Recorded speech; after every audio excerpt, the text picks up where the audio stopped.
And the people who like it most of all are the family of Albanians that I inadvertently brought back into Britain in each of the wheel arches. They've written to me from their new house in Leatherhead, the Hollies, to say that it will always hold a special place in their heart.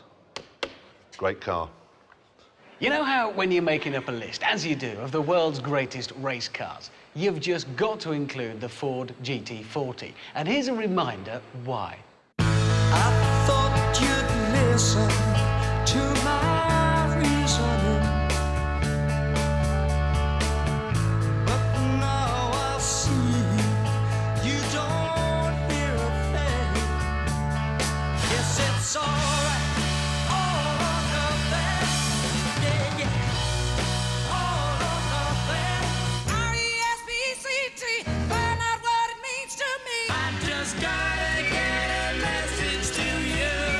Yes, to me. Yes, to yesterday.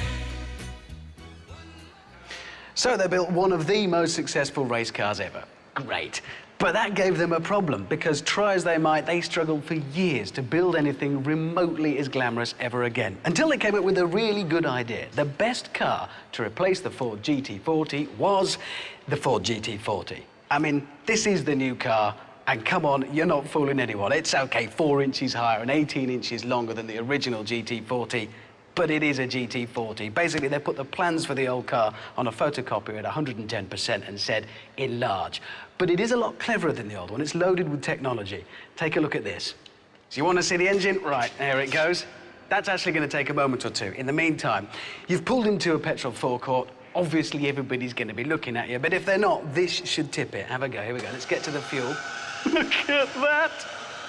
That's just to put your petrol in. That's unbelievable. We can possibly squeeze in and have a look at the engine now. It's a 5.4-litre V8 supercharged. That's about 500 brake horsepower. That should be enough. Bear in mind, this is a very, very light car indeed. But take a look inside. You've got to have a look. This is it's just breathtaking. Look at the switches. Each one looks hand-carved from a lump of aluminium. And the gate around the base of the gear lever. Look at that. None of that nasty rubber full of bits of biscuits and old chocolate. Of course, this isn't real, it's a pretend one. I don't know what it'll be like when they make it. And oh yes, they are going to make it. Ford have announced this week they will be putting this into production. But it's going to be expensive. It's going to be on sale in America from 2004 at about $150,000 a piece. And you're going to be very, very lucky, even if you've got the money to get hold of one. They're going to be incredibly exclusive. Basically, you're going to have to know somebody at Ford. Other items in the news this week, the government has announced that it's going to spend £145 million on the road network over the next 5 years, which works out at £29 million a year, and that's enough to pay for 3.5 miles of motorway a year. Wow, think of the freedom we can enjoy with that. 3 miles a year. Looking forward to it. I can't wait. 3 new miles of motorway. Car news. Fiat, first of all, they are in deep trouble. They're currently losing £2 million a day. Well, they've got a new model which they think is going to stem the flow.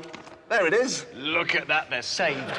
They're saved. They'll be fine with that. It's an estate version of the Stilo, and it is actually very important this works, because if Fiat goes to the wall, they will take with them Lancia, Alfa Romeo, Maserati and Ferrari, and of course they won't go to the wall because they're going to get bought by General Motors. So if you don't buy one of these, General Motors gets Ferrari. It's that simple, so buy one.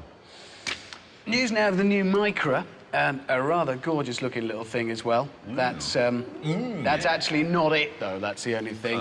Lovely though it is. They will do that eventually. This is going to be the new Micra, which is, that's all right.